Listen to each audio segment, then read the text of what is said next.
Back in 2002, Sony launched the Cyber-shot F717, the fourth model in the series to use an L-shaped design with a twisting body. Like the 505, V and 707 before it, you rested the chunky lens barrel in your left hand, leaving your right hand to angle the body and screen up and down, allowing more comfortable shooting at waist level and low angles or over the heads of crowds. In addition, the 717 featured a 5 megapixel CCD sensor, a 5x optical zoom branded by Carl Zeiss, an electronic viewfinder and screen for composition, as well as the chance to frame, focus and shoot in complete darkness. Pretty impressive stuff, albeit essentially the same core specification and body of the F707 which preceded it a year earlier. But the 717 built on this model, tweaking the controls, refining some features and addressing a couple of issues, making it the most desirable in the series to date. I remember reviewing the F717 for PC Advisor magazine in the UK when it first came out at a price of just under $1,000 or pounds. Back then, I reckoned it was one of the best cameras you could buy for under $1,000, and it became my personal favourite in the F series. It represented a step up over the previous models in terms of features, but without the bulk and the complexity of the later F828, not to mention the R1, which I like to include as an honorary member. So it'll come as no surprise that I wanted a working F717 for my own collection, but this actually proved harder than expected. Now, I buy most of my vintage cameras from eBay, where long lost or dead batteries mean they're generally sold as untested or for parts and spares. That said, out of over 50 old cameras I've taken a punt on over the years, the vast majority have sprung back into life given a new battery, with one big exception. Yep, you guessed it, the F717. My first one had a broken sensor. My second was plagued with memory card errors regardless of what kind of card I inserted or formatted.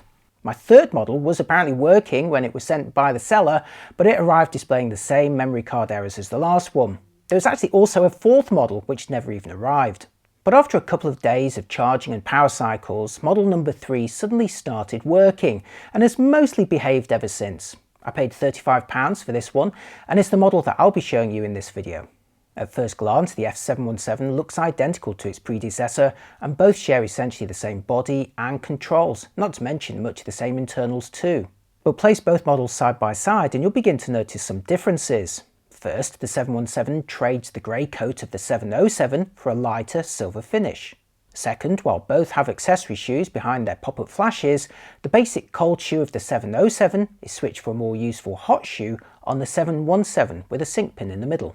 Third, the control ring at the end of the barrel now has finer ridges and can be used to either manually focus the camera as before, or now alternatively adjust the zoom when set to autofocus. The 717 zoom rocker on the side of the barrel has also shrunk and turned by 90 degrees. The 5 megapixel CCD sensor remains the same, but there's improvements in the white balance, the colour reproduction, as well as autofocus sophistication and speed. Eagle-eyed Sony fans may also notice the labelling on top mentioning MPEG Movie HQX versus MPEG Movie EX on the 707. Both cameras may share the same video resolutions and frame rates, but the 717 dispenses with the short clips of its predecessor when set to 320 by 240 and can now keep recording in this best quality video mode until you run out of memory. And speaking of memory, the 717 looked to the future, supporting much larger memory cards up to 2GB in size, even if they weren't actually available at launch. And finally, the USB port's been upgraded from 1.1 to version 2, allowing the camera to read the cards much more quickly when connected to a computer. In general operation though, the 717 is much the same as its predecessor. With the lens barrel resting in your left hand, it's easy to twist and compose with the rear body section. If you're using the screen to compose at waist height, you'll naturally twist the body up by about 60 degrees, where the camera feels very comfortable in your hands. But the ability to also face it directly upwards becomes invaluable when you're framing very close to the ground or even pointing the camera directly upwards. Alongside traditional PASM modes, the main exposure dial offers full auto, a selection of scene presets, the movie mode, as well as playback and access to the 5 pages of setup menus. Meanwhile, a spring-loaded power collar satisfyingly flicks the camera on and off. The 717 has access to shutter speeds from 1,000th of a second to an impressive 30 seconds, albeit no bulb mode, and there's also fine control over the aperture from f2 to f8 in 1/3 increments. A faster shutter speed of 2000th of a second is available in program and aperture priority modes, but only when coupled with an f5.6 or smaller aperture, as they share the same mechanism in the lens. Strange it's not available in manual mode though. Perched atop the front of the grip are the shutter release, a tiny recessed button dedicated to exposure compensation, and a single finger dial with a push-to-click action. This dial is used to scroll between the things that you can change in a particular mode before pushing it selects one of them, after which the dial can then be used to actually change that setting. In classic Sony style of the era, this can be a little fiddly in use with tiny text fonts and unnecessary extra clicks. For example, in aperture priority, it's great that you can also change the exposure compensation and focusing area, but I feel the dial should simply adjust the F number by default without having to select apertures first. Round the back there's a 4-way joypad for direct access to the flash, the macro mode and self-timer, as well as a left click to review the last image you took without having to turn the mode dial into playback. Meanwhile, pushing the display button cycles between increasingly busy information views, which now include an optional brightness histogram that's available in both composition and playback. Behind a flap on the lower left corner are a 3.5mm composite video output and a jack for the supplied AC adapter, which charges the battery in camera. For data transfer, there's a standard mini USB port behind its own flap on the lens barrel, and again this is now faster than the one on the 707. By the hot shoe there's also a 2.5mm accessory jack for connecting off-camera flashes or a cable release. As before, the battery and memory card are housed in the same compartment behind a large flap on the right side of the body, and this makes it easily accessible when the camera is mounted on a tripod. The 717 is powered by an NP FM50 info lithium pack, which displays the minutes of power remaining on screen. Meanwhile, like all Sony cameras of the time, the 717 saves its files to full-length memory sticks, which resemble sticks of chewing gum. At launch, the largest 128MB memory sticks fell behind rival formats in terms of capacity, but the 717 would at least support future cards up to 2GB in size, including the smaller Duo cards, so long as you were using an adapter. Composition is inherited directly from the 707, so you're getting a 180K dot electronic viewfinder or a 1.8-inch backlit LCD screen. In the absence of an eye detector, you will need to switch between them with a control switch by the viewfinder. The 717 also inherits the same optics as its predecessor, a Carl Zeiss branded 5x optical zoom with a useful equivalent range of 38 to 190mm and a bright maximum aperture of f2 to 2.4. The motorized zoom also operates in fine increments, avoiding the lurching of many digicams, and you can even use it while you're filming video. Set to macro mode, you can get as close as 2 cm from the subject, reproducing about 40mm across the frame, albeit with substantial barrel distortion and the risk of shadows cast from the camera itself. For better results, move a little further away and zoom the lens in a little bit. You'll still get much the same magnification. Pushing the menu button during composition lets you change things like the ISO sensitivity, now available up to 800, adjust the image resolution, choose from 2 levels of JPEG compression, access TIFF, burst and bracketing options, adjust the flash brightness level, apply one of 3 picture effects, that's negative art, sepia and solarize, and finally adjust the in-camera sharpening level. Strangely though, there aren't any saturation or contrast adjustments in these menus. By inheriting the same 5MP CCD sensor of its predecessor, the 717 shares the same top resolution of 2560 by 1920 pixels, with best quality JPEGs measuring around 2MB each. Uncompressed TIFFs are also available, but at around 14MB each they will tie up the camera while recording, as well as filling up those small cards, and in my own test they didn't actually offer any flexibility or quality benefit over standard fine JPEGs. It's a shame that Sony didn't include a smaller and more flexible CCD RAW mode that you were beginning to find on some of Canon's rival models at the time. As before, one of the most unique aspects of the 717 is its ability to frame, focus and shoot in complete darkness. To demonstrate, I'm stood in front of the camera at night where you can't see me in the normal modes.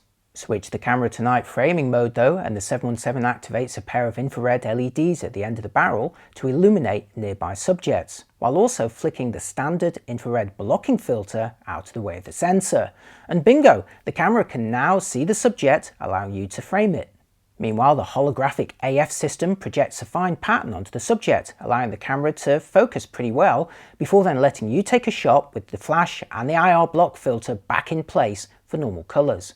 Now there's no red eye reduction enabled for this shot, but the exposure and focus are pretty good considering the conditions. In fact, it makes it ideal for parties or other dimly lit events. Alternatively, you can switch to night shot mode, which again moves the IR blocking filter out of the way of the sensor and uses those infrared LEDs to illuminate a nearby subject. But this time, the camera captures the eerie greenish night vision style image rather than using the flash for normal colours. I say night vision style as this isn't actually the same technology as, say, military night vision goggles that you see in the movies. Sony's simply exploiting the fact that most camera sensors are already sensitive to infrared light, but they filter it out during normal operation for more predictable colours. But in the two night modes, the 717 simply moves this blocking filter out of the way and activates infrared LEDs to illuminate the subject without disturbing the visible darkness. Sony then applies a greenish tint to mimic night vision or ghost-busting goggles. It's meant as a fun novelty, but enthusiasts quickly discovered that it could also be used for full spectrum or infrared photography in daylight without permanently modifying the camera.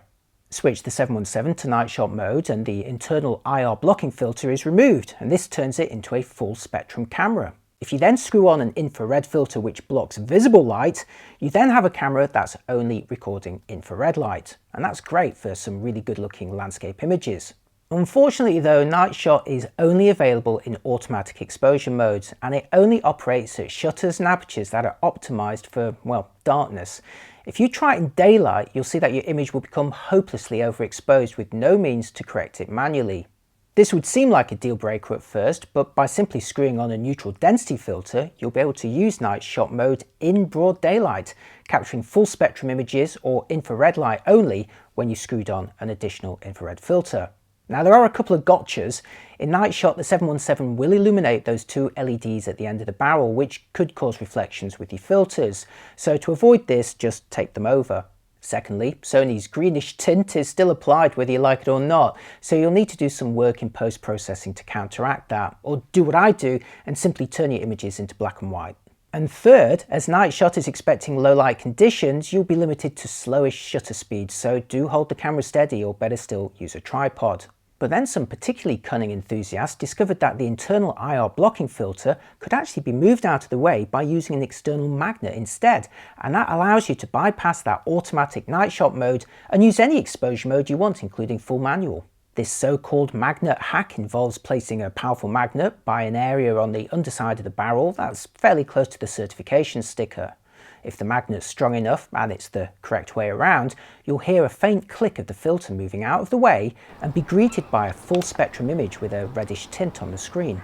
Now don't panic, this is reversible by simply turning the magnet around and repositioning it on the same part of the barrel, or if you prefer, by simply turning the camera off and on again.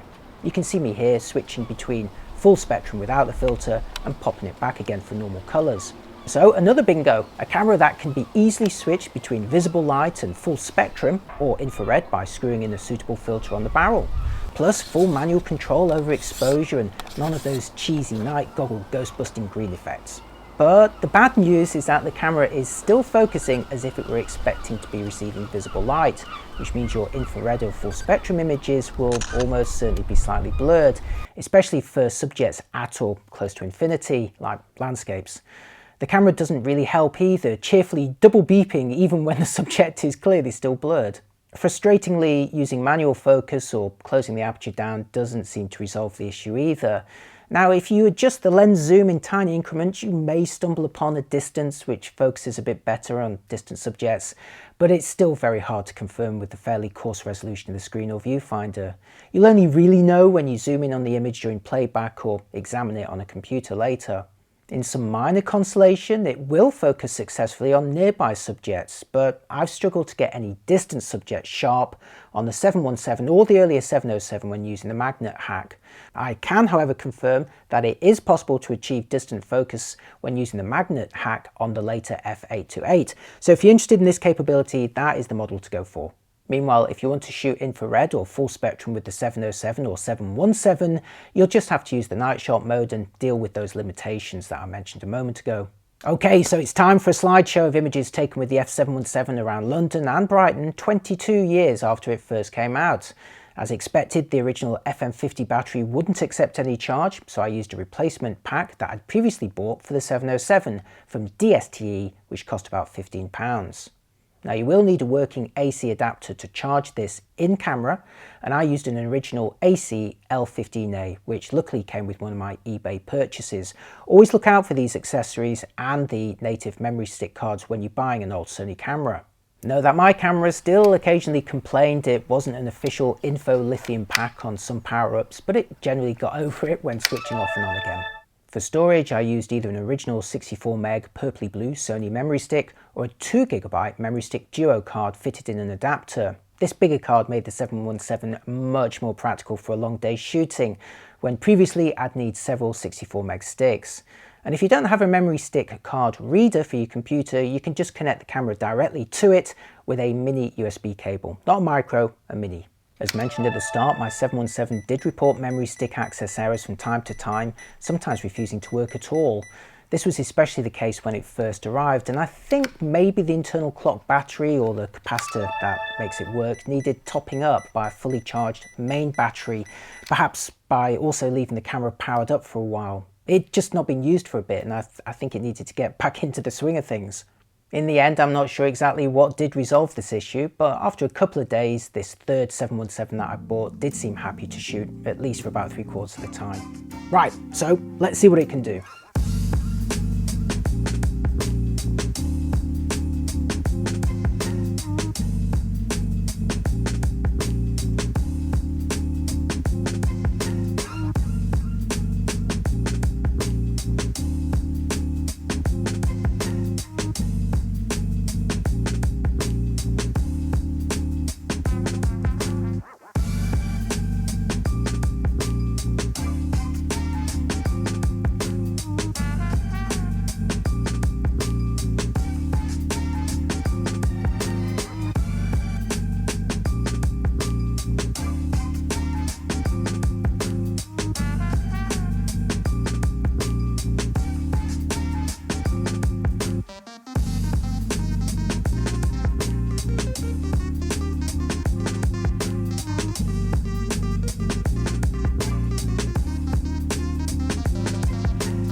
You can also record video in 320 by 240 resolution, here in the highest quality HQX mode, with sound and the ability to adjust the optical zoom while filming. Let's check out some more clips.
I've said it before and I'll say it again, the F-Series represented Sony's design team at the top of their game, combining unique looks, unashamed gadgetry and decent quality images with a surprisingly usable and compelling photographic experience. I loved it back in 2002 and, caveats aside, still love it 22 years later. But using the F717 today is a bittersweet experience. Sweet for all the reasons I've just mentioned, but bitter as it proved to be one of the company's least reliable cameras over time. Sensor failures, memory errors, random fussiness over cards and batteries. I've never experienced this many faulty or flaky models, and even my least problematic sample is far from 100%. Of course, this wouldn't seem unreasonable for any electronics that are over 2 decades old, but I'm constantly struck by the number of vintage digicams that I've bought which work as well today as they did back then. So as it stands, despite loving the F717, I can't really recommend it to anyone other than collectors who want this exact model. If you want a more reliable F model, go for the previous 707, which still has the night shot mode. And if you also want to focus with the infrared magnet hack, look out for the later 828. Or maybe just have fun with a simple earlier model like the cute 505 at the end of my sofa behind me. So tell me, did you succumb to the charms of the F series back in the day, as evidently I did, or perhaps more recently in an attempt to exploit their infrared imaging capabilities? As always, I'd love to hear from you in the comments about your early digital camera experiences, and also if you're still using a vintage model today. Thanks for watching, and remember, if you'd like me to make more of these, the best way to support this channel is to subscribe and watch as many of my other videos as possible. Right, I better let you get on with that, so I'll see you next time. Bye bye.